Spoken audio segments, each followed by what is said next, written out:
The news spread across the galaxy faster than light itself. Within 3 days, every major civilization knew what happened in Sector 447. Within a week, it was all anyone could talk about. A species called humanity had appeared from nowhere, destroyed 2 entire battle fleets without warning, and then simply offered medical aid to the survivors. The Velcrin Empire was the first to respond officially. Their government was in chaos. They had lost their entire Sector 447 fleet, thousands of ships, millions of soldiers.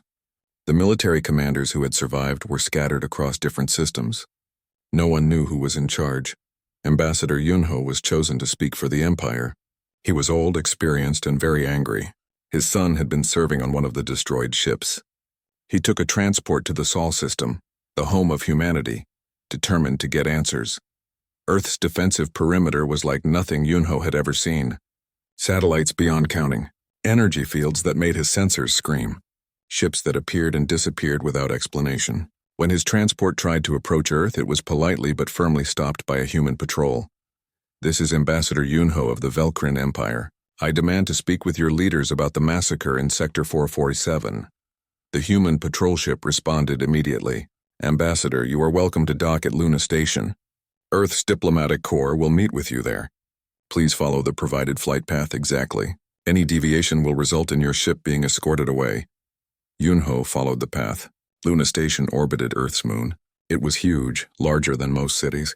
As his ship docked, he saw dozens of other vessels, other ambassadors, other governments. Everyone wanted answers from humanity. The meeting room was simple. Clean white walls, a long table, chairs that adjusted automatically to fit different body types. Yunho sat across from Earth's Secretary of External Affairs, a woman named Minji. "You murdered millions of my people," Yunho began without greeting. "You entered a sovereign conflict and committed genocide. The Velcrin Empire demands an explanation. We demand justice." Minji placed a data tablet on the table and slid it across to Yunho. "This contains evidence of 6,047 war crimes committed by Velcrin forces in Sector 447, attacks on civilian targets, use of banned weapons, execution of prisoners, all documented with dates, locations, and sensor records." Yunho stared at the tablet. "That's not the point." "You had no right." "You're correct. We had no right," Minji interrupted calmly. "We also had no obligation to watch billions of civilians die over the next decade while your war spread to more systems. We made a choice. We chose the living over the dead. You're not gods. You can't just decide who lives and dies." Yunho's voice was rising. "We're not gods. We're just the ones with the power to stop it. And unlike your empire and the Taldrassian coalition, we actually stopped." Minji's voice never changed tone. "Your fleets were offered every chance to cease hostilities. They chose violence. We ended the violence." Yunho wanted to argue more, but looking at Minji's calm face, he realized something. Humanity didn't care about his arguments. They had made their decision based on cold mathematics. More people would live this way. That was all that mattered to them. The Taldrassian coalition had a similar meeting. Their ambassador tried a different approach. Instead of anger, she tried threats. If humanity continues to interfere in galactic affairs, the coalition will be forced to respond militarily, Ambassador Ariam announced to the human diplomatic team. The human diplomat, a man named Quan, smiled. It wasn't a nice smile. "Ambassador, your coalition has 847 fewer ships than it did last week. We removed those ships in 73 seconds. How large is the rest of your military? Would you like us to demonstrate our weapons again?" Ariam went pale. The threat was clear. Humanity could erase the entire Taldrassian military anytime they wanted. There would be no war. There would just be execution. "But we don't want to do that," Quan continued, his smile fading. "We want you to stop fighting. We want you to negotiate peace with the Velcrin Empire. We want the refugees to go home. If you do those things, we'll never need to fire our weapons again. And if we refuse," Ariam asked quietly, "then we'll do what we did in Sector 447. We'll end the conflict ourselves. The choice is yours." Across the galaxy, military leaders were having emergency meetings. They pulled up every sensor recording from Sector 447. They analyzed the human ships. They studied the attack pattern. They tried to understand what the weapons were and how to defend against them. The conclusions were terrifying. The human weapons worked on principles most species didn't understand. They couldn't be blocked by normal shields. They couldn't be dodged. They couldn't be countered. If humanity decided to attack you, you would simply cease to exist. We need to build our own quantum weapons, a Taldrassian admiral suggested in one meeting. That would take decades, his science officer replied. Maybe centuries. The math alone is beyond our current understanding. And even if we could build them, what then? We'd just have the same weapons that destroyed our fleet. That doesn't help us. In the neutral systems, the reaction was different. Governments that had been staying out of the war suddenly felt very interested in humanity. If Earth could end conflicts so easily, maybe they could help with other problems? Dozens of requests came to Earth. Could humanity stop the pirate raids in the outer sectors?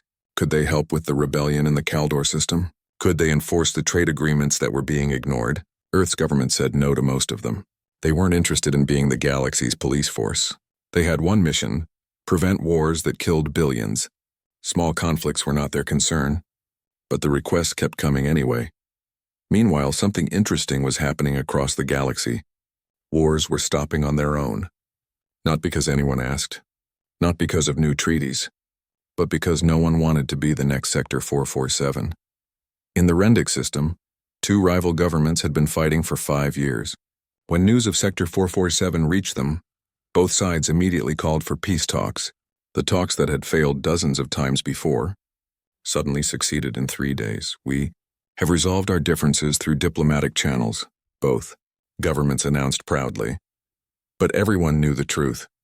They resolved their differences because they were terrified humanity might notice them. Similar patterns appeared everywhere. 43 different conflicts suddenly found peaceful solutions within 2 months, not because anyone had changed their minds, but because the cost of war had suddenly become too high. Some species were grateful. The civilians who had been suffering through endless wars finally had peace. Refugee camps started to empty as people returned home. Trade routes that had been closed for years reopened. Life slowly returned to normal in systems that had known nothing but violence. Others were resentful. Military leaders who had spent their careers building fleets suddenly found their power reduced. Governments that had used war to control their people found it harder to maintain authority.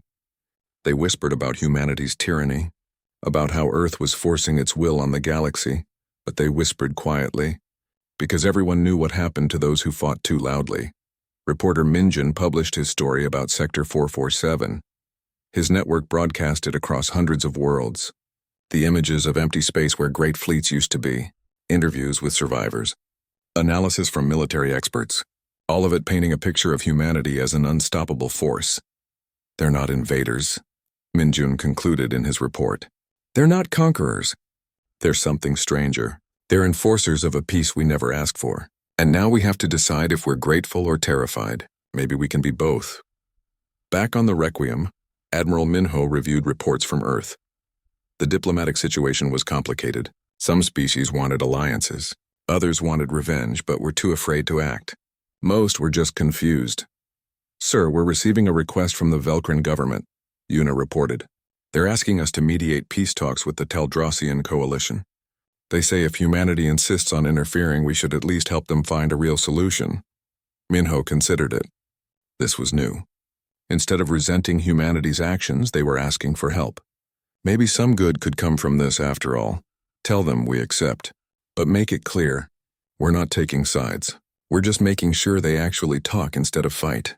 And if the talks fail and they go back to war, we'll end it again. Permanently. In his quarters, Minho recorded a personal log. It's been 6 weeks since Sector 447. The galaxy is still processing what we did. Some call us heroes. Some call us monsters. I think we're neither. We're just the ones who were willing to do what others wouldn't. To make the hard choice. To take the responsibility and the guilt that comes with it. He paused, thinking about the millions of lives he had ended. I'll carry those deaths for the rest of my life. Every face I didn't see. Every name I didn't know. They're all my responsibility now. But if I had to choose again, I'd make the same choice. Because billions of civilians are alive because of what we did. And that has to be enough. Across the galaxy, in thousands of homes, families who had lived through war finally slept peacefully. They didn't know Admiral Minho's name. They didn't understand quantum physics. They just knew that for the first time in years they felt safe. Space itself seemed to change. The quantum disruptors didn't fire beams of light or missiles. Instead, they created waves in reality itself. These waves moved faster than anything could dodge. They reached out from the human ships like invisible hands, touching everything in their path. Commander Hyunwoo saw his tactical screen start to change. Ship after ship in his fleet turned from green status to nothing. Not red for destroyed, not yellow for damaged. Just gone. Disappeared from sensors completely. Jiwon, what's happening? Hyunwoo demanded. But even as he asked, he saw Jiwon looking at her hands. They were becoming transparent. She opened her mouth to scream, but no sound came out. Her body turned into mist, then into nothing. Hyunwoo looked down at his own hands. They were fading too. He tried to grab his chair, but his fingers passed through it like smoke.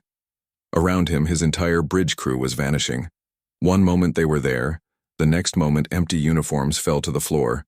Then even the uniforms disappeared. The last thing Hyunwoo saw was the main screen. It showed space where his mighty fleet used to be. Hundreds of proud warships reduced to scattered atoms.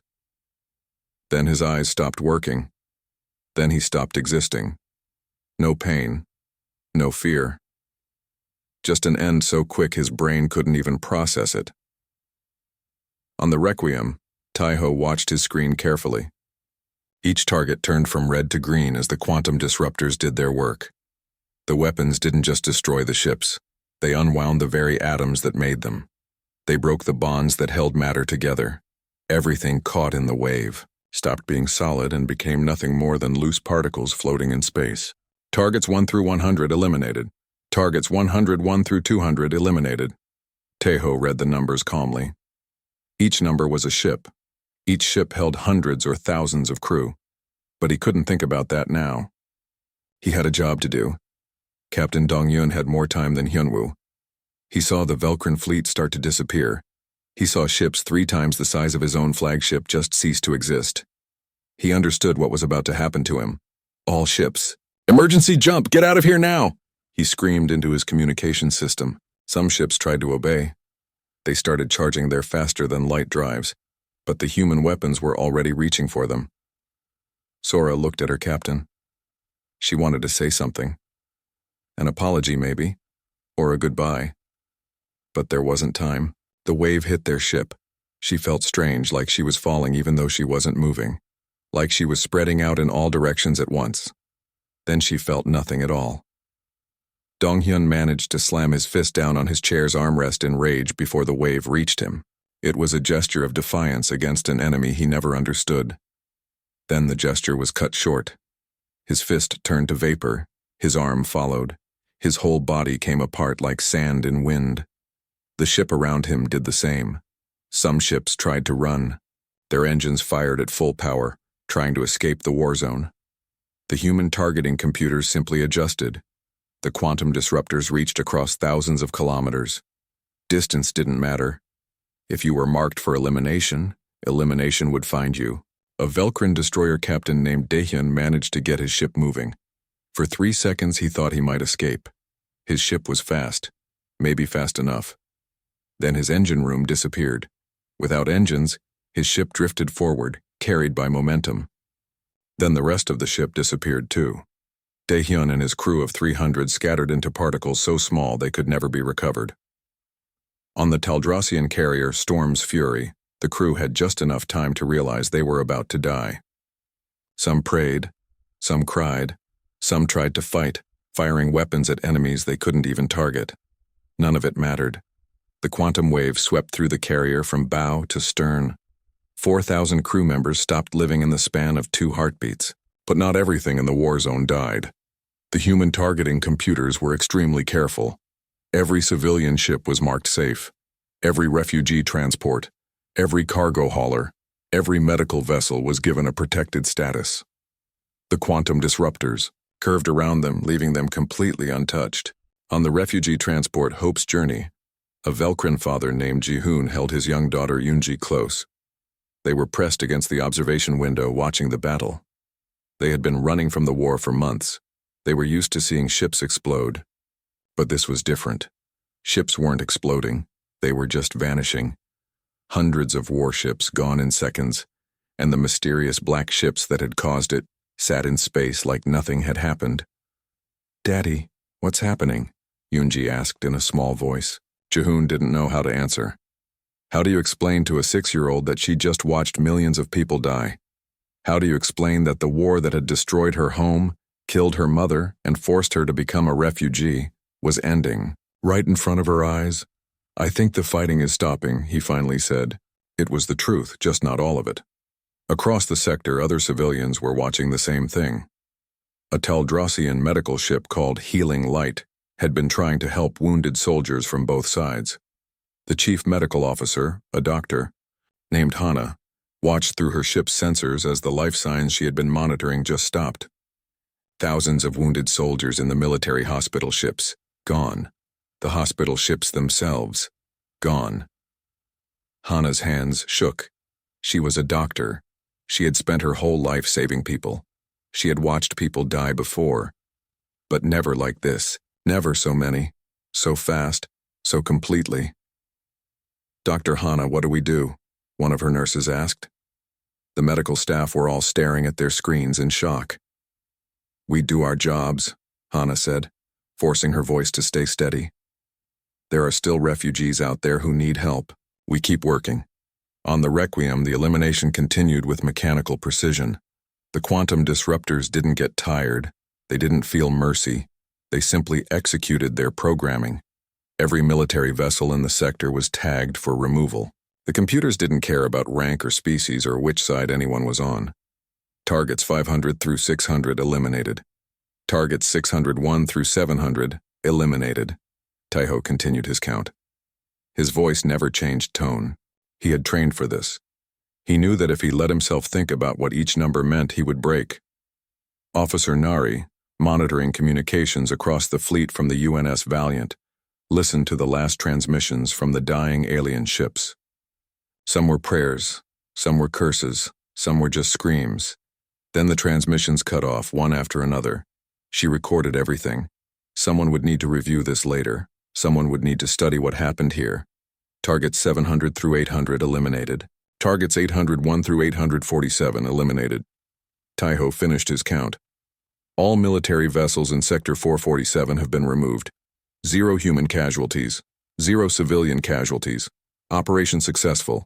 73 seconds. That's how long it took to end the war. 73 seconds to delete 847 warships and millions of soldiers from existence. 73 seconds to change the galaxy forever. Admiral Minho stood up from his chair. Around him, his bridge crew sat in silence. They had known this was coming. They had prepared for months. But knowing and doing are different things. They had just killed more people than most wars claimed in years. "Good work, everyone," Minho said quietly. "Weapons offline. Begin sensor sweep of the area. I want confirmation that all civilian vessels are safe and undamaged." "Yes, sir," Yuna replied. Her voice was professional, but Minho could hear the strain in it. The human fleet powered down their quantum disruptors. The weapons went cold.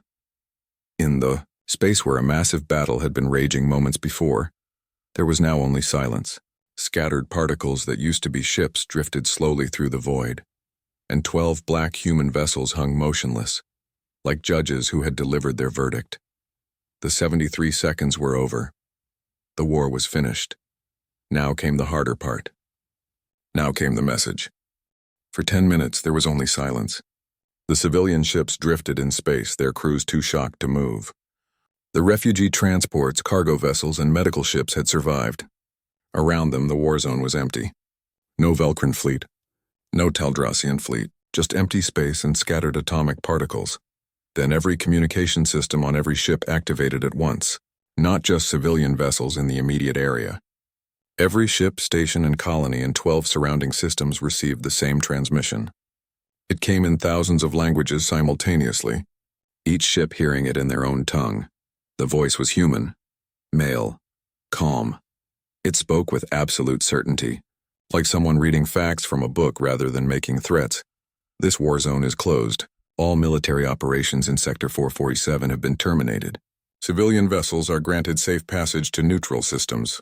Any vessel broadcasting military identification codes entering this sector in the next 50 cycles will be removed without warning." On the refugee transport Hope's journey, Jihoon listened to the words in his native Velkrin language. His daughter Yunji was still pressed against his chest, her small hands clutching his shirt. This is not a negotiation. This is not a declaration of war. This is a statement of reality. Humanity enforces peace when peace refuses to enforce itself. The message continued. It included detailed navigation routes to the nearest safe systems, coordinates for humanitarian aid stations that were apparently already set up and waiting, instructions for requesting emergency supplies, medical assistance protocols, everything a refugee would need to find safety. Then the transmission added something else. A list, a very long list. It contained the names of every war crime committed in Sector 447 over the past 3 years. Every civilian bombing, every hospital destroyed, every use of banned weapons, every execution of prisoners. The list named commanders, ships, dates, and evidence codes. Both Velkrin and Taldrassian crimes were documented with equal detail. These records have been transmitted to all neutral parties and galactic councils. They are now part of permanent historical record. This action was not taken lightly. This action was taken because all attempts at peaceful resolution were ignored by both sides.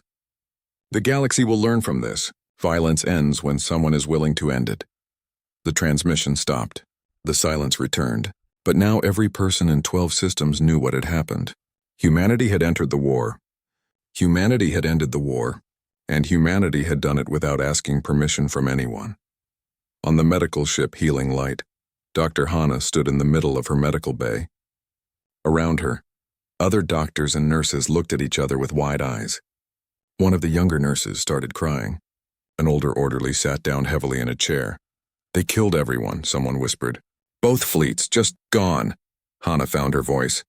They also left us alive. They could have destroyed everything. They chose not to. That means something. It means they're monsters with good aim, another doctor said bitterly. Millions dead in 1 minute.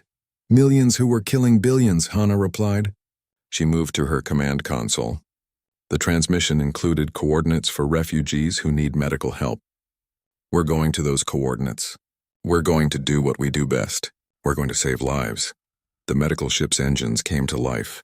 Healing Light turned away from the empty war zone and headed toward the nearest refugee station.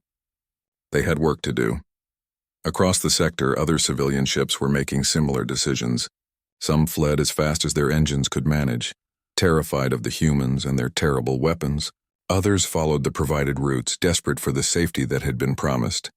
A few brave cargo ships actually approached the human fleet, trying to make contact. Admiral Minho watched the civilian ships on his display. Most were leaving, which was good. That's what they were supposed to do. But 3 cargo vessels were coming closer, broadcasting greeting signals. Sir, civilian ships are requesting communication, Yuna reported. Open a channel. Text only, Minho instructed. The cargo ship captain sent a simple message. We are independent traders. We have been trapped in this war zone for months. Are we really free to leave? Will you protect us if we go? Minho typed his response personally. You are free. All civilian vessels are under humanitarian protection. Follow the provided routes. Aid stations are active and supplied. You will not be harmed. Who are you? The trader asked. Why did you do this? Minho paused before answering. We are humanity. We did this because it needed to be done. Safe travels, he closed the channel. The 3 cargo ships hesitated for a moment, then turned and headed for the nearest aid station. Minho hoped they would spread the word. Civilians were safe. The war was over. Life could begin again. Sir, we're detecting ships approaching from outside the sector, Taiho announced. Multiple contacts. They're moving fast. I think word is spreading. Identification? Minho asked. Some are news vessels. Some are independent observers. Some might be military scouts. It's hard to tell from this distance. Don't engage unless they fire first. We're not here to control the sector. We're here to enforce the peace. Let them come. Let them see what happens to warmongers. Minho leaned back in his chair. The hard part was over. Now came the political part. On one of the approaching ships, a reporter named Minjun was recording everything his sensors could capture. He worked for the largest independent news network in the galaxy. When the reports of Sector 447 started coming in, his editor sent him immediately. Are you getting this? Minjun asked his camera operator. The entire sector is empty. Where there should be two massive fleets, there's nothing. Just those 12 black ships. His camera operator, a veteran named Seojin, was filming everything. I'm getting it. Minjun, what kind of weapon does this? I don't see any debris. No wreckage, no bodies. It's like someone erased the fleets from existence. That's exactly what they did, Minjun replied.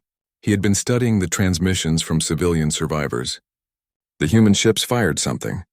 73 seconds later, the war was over. No one knows what the weapon was. The survivors said ships just vanished. Should we get closer? Seojin asked nervously. Minjun thought about it. Part of him wanted to run. Part of him wanted the story of a lifetime. The story won. Yes, get us closer. I want clear images of those human ships. On the Requiem, Nari was monitoring all the approaching vessels. Sir, we have a news ship coming in. They're broadcasting that they're journalists. No weapons detected. Let them come. Let them report what they see. The galaxy needs to understand what happened here, Minho said. But if any military vessels approach, give them one warning. If they ignore it, remove them. The message needs to be clear. Hours passed. More ships arrived. Some were curious observers.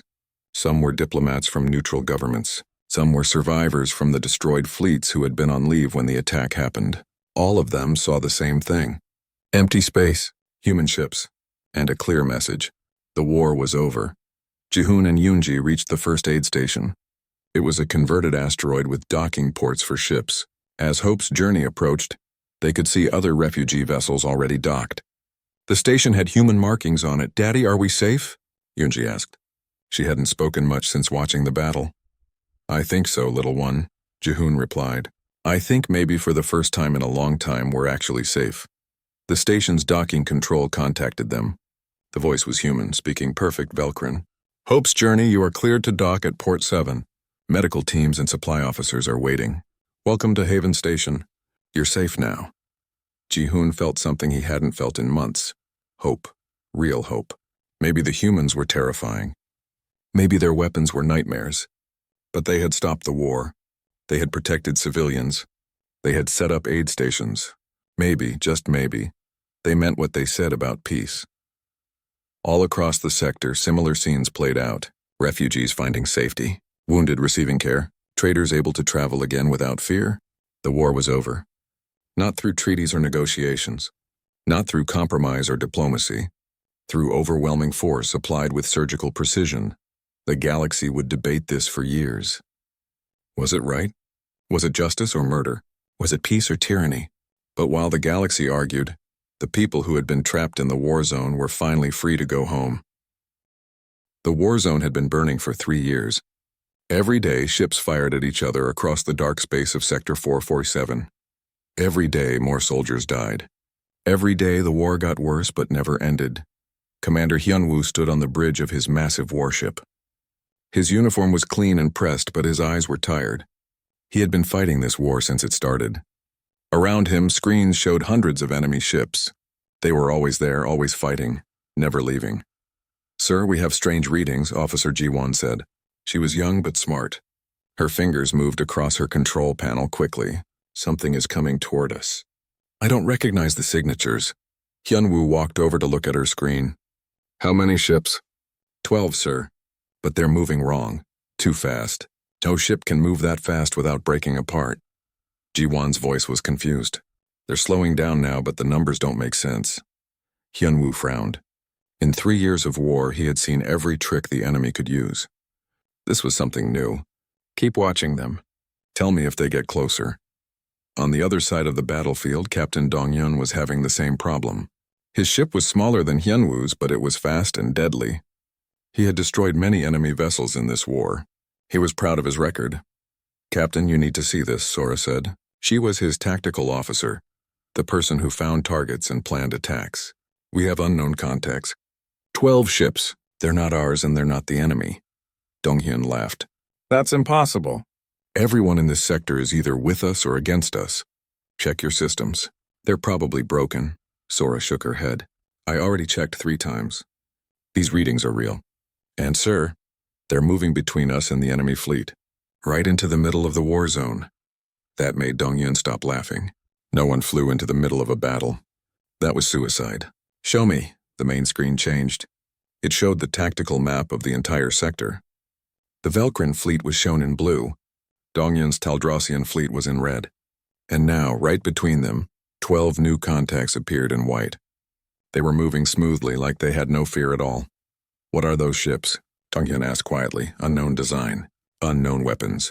Unknown shields. Sir, I can't identify them at all, Sora replied. Far away from the battle on a planet called Earth, humanity had been watching. They had been watching for 8 months. They had sent small spy drones to the war zone. They had recorded every battle. They had counted every death. They had studied both sides carefully. The Velkrin Empire said they were fighting for justice. The Taldrassian coalition said they were fighting for freedom. But after watching for months, humanity saw the truth. Both sides were fighting because they had been fighting so long they forgot how to stop. Millions of people had died. Billions more would die if the war continued. Earth's government made a decision. They would not talk. They would not negotiate. They would not take sides. They would simply end the war. Forever. Admiral Minho sat in his command chair on the UNS Requiem. His ship was the newest and most powerful vessel humanity had ever built. Around him, his crew worked in complete silence. They had trained for this mission for months. Everyone knew their job perfectly. Navigation report, Minho said calmly. Yuna looked up from her station. We are in position, sir. All 12 ships are exactly where they need to be. We are in the center of the war zone. The Velkrin fleet is 4,000 kilometers to our port side. The Taldrassian fleet is 4,000 kilometers to our starboard side. Weapon status, Minho continued. Taiho checked his screens. All quantum disruptors are ready. Targeting systems are locked on all enemy vessels. We have solutions for all 847 ships. Both fleets. Both sides. We can fire on your command? Minho nodded slowly. This was the moment. This was why they had come. He thought about the reports he had read. Children dying in bombing runs. Hospitals destroyed. Refugees fleeing from burning planets. All because 2 governments refused to stop fighting. Hold weapons, he said. Let them see us first. Let them try to talk. We need to give them that chance, even though we know they won't take it. Back on Hyunwoo's ship, the crew was getting nervous. The strange ships had stopped moving. They just sat there in space, silent and dark. The ships were black, so black they seemed to eat the light around them. No markings, no flags, no identification signals. Try to contact them, Hyunwoo ordered. Standard greeting protocols. All frequencies, G1 started broadcasting. Unknown vessels, this is Commander Hyunwoo of the Velkrin Empire. You have entered a military conflict zone. Please identify yourselves and state your intentions. If you do not respond, we will consider you hostile. Nothing. The strange ships didn't answer. They didn't move. They just waited. Donghyun was trying the same thing. Unidentified ships, this is Captain Donghyun of the Taldrassian Coalition. You are in danger. This is an active war zone. Please respond immediately or leave this area. Still nothing. The 12 black ships hung in space like they had all the time in the world. This is insulting, Donghyun said angrily. They ignore us? Fire a warning shot across their path. Maybe that will make them talk. Sora hesitated. Sir, we don't know what their weapons can do. Maybe we should... Fire the warning shot, Donghyun interrupted. On the Requiem, Taiho saw the Taldrassian ship fire. The weapons blast was bright in the darkness. It flew through space, passing just in front of the human fleet. It was meant to scare them, not hit them. Sir, the Taldrassian fleet just fired a warning shot, Taiho reported. No damage. They missed on purpose, I know, Minho said. He expected this. The aliens always did this. They always tried to threaten first. They always thought they were the strongest. They never learned until it was too late. Now Hyunwoo saw the warning shot too. If someone was shooting at the mysterious ships, then maybe they were enemies. Maybe they were with the Taldrassians. He couldn't take that chance. All ships battle stations, Hyunwoo commanded. Target the unknown vessels. If they make any hostile move, destroy them. Across the war zone, 847 alien warships powered up their weapons. They charged their shields. They prepared for battle. They thought they were strong. They thought they were ready. They were wrong.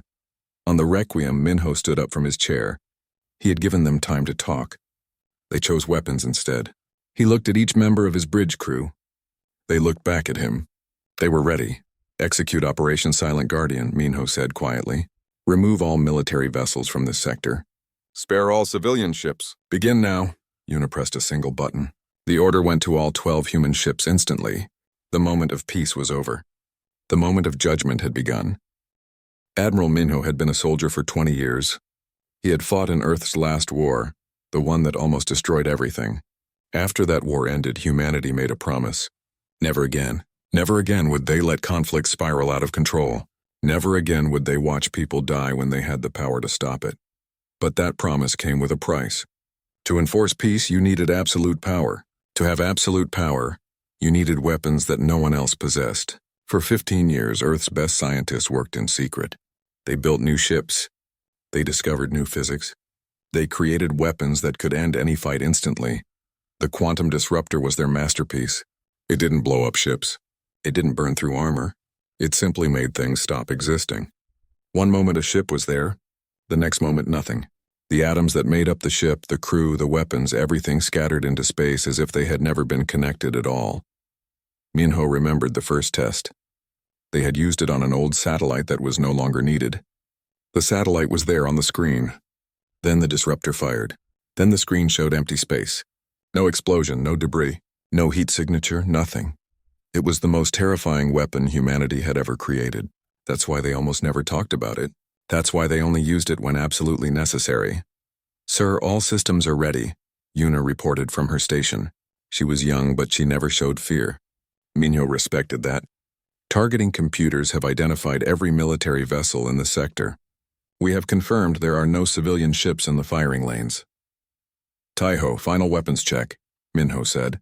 Taiho's fingers danced across his console. "All 12 ships report green status. Quantum disruptors are charged and locked. We have clear shots at all 847 targets. Estimated time for complete elimination is 73 seconds. 73 seconds. That's all it would take to end a 3-year war. Less than 2 minutes to stop millions more deaths." Minho had reviewed this plan 100 times. Earth's government had approved it. The military council had confirmed it. Every legal expert had examined it. The decision was made, but Minho still felt the weight of it. He was about to kill millions of soldiers. They were fighting a war, yes. They had committed terrible crimes, yes. But they were still living beings. They still had families. They still had hopes and dreams. He pushed those thoughts away. This wasn't about individuals. This was about the math. If he didn't act now, billions of civilians would die over the next decade. The war would spread to more systems. More planets would burn. He had to choose the lesser evil. On Hyunwoo's ship, the commander was trying to understand what was happening. The strange black ship still hadn't moved. They hadn't fired back after the warning shot. They just sat there. It made no sense. "Jiwon, scan those ships. Tell me what they are," Hyunwoo demanded. Jiwon tried every scanner they had. Sir, I can't get clear readings. "The ships are absorbing our sensor beams. It's like they're made of shadow. I can tell they're there, but I can't tell you anything about their weapons, their shields, or their power systems. That's impossible. No technology can completely block our scanners." Hyunwoo felt a cold fear growing in his stomach. In 3 years of war, he had learned to trust his instincts. His instincts were screaming at him now. Something was very wrong. "Sir, should we fire?" his weapons officer asked. "We have them targeted." Hyunwoo almost said yes. But something stopped him. "No, hold fire. If they wanted to attack us, they would have done it already. They came here for a reason. Let's find out what it is." Captain Donghyun was not as patient. After his warning shot was ignored, he felt insulted. He was a proud warrior. He had won many battles. He would not be disrespected by mysterious strangers. "Sora, target the lead ship. Full weapons spread. If they want to play silent, we'll make them talk," Donghyun ordered. "Sir, we should wait. We don't know what we're dealing with," Sora said carefully. She had bad feelings about this situation. "That's an order, Sora. Target and fire."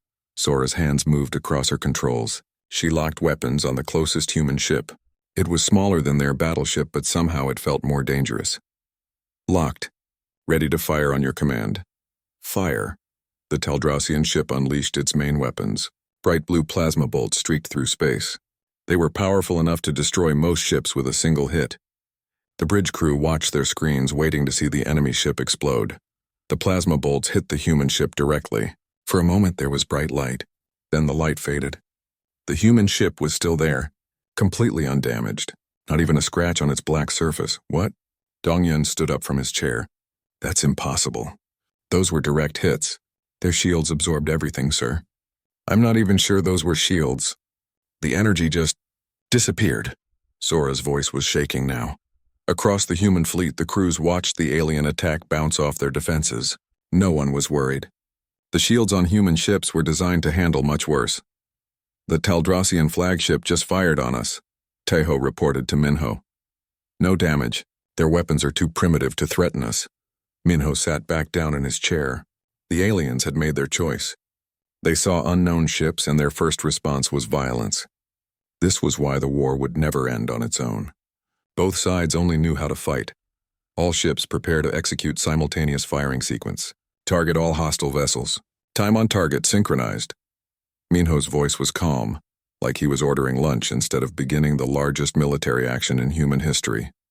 Yuna sent the commands. Across the human fleet, 12 ships aligned their weapons. Quantum disruptors hummed to life, charging with power that bent space itself. The targeting computers calculated trajectories for 847 different ships. Every calculation had to be perfect. Every shot had to hit exactly right. One mistake could destroy a civilian ship by accident. 30 seconds to firing sequence, Taiho announced. On Hyunwoo's ship, the sensors suddenly went wild. Every warning system started screaming at once. Ji-Won's screen lit up with red alerts. Commander, the unknown ships are powering weapons. I've never seen energy readings like this. They're targeting our entire fleet. Ji-Won shouted. Hyunwoo's blood went cold. All ships, evasive action. Full shields! Return fire! But it was too late. The human fleet had spent months planning this moment. They knew exactly where every ship would be. They knew how long it would take for the aliens to react. They had calculated everything perfectly. 10 seconds, Tejo counted down. 9, 8, 7. Dongyun saw his own warnings appear. His ship's computer was showing power levels that shouldn't be possible. Sora, what am I looking at? I don't know, sir. Those ships are generating more power than our entire fleet combined. They're going to fire. All of them. At the same time. Sora's hands were frozen on her controls. She knew she couldn't stop what was coming. 3, 2, 1. Execute. Minho said quietly. The human fleet fired.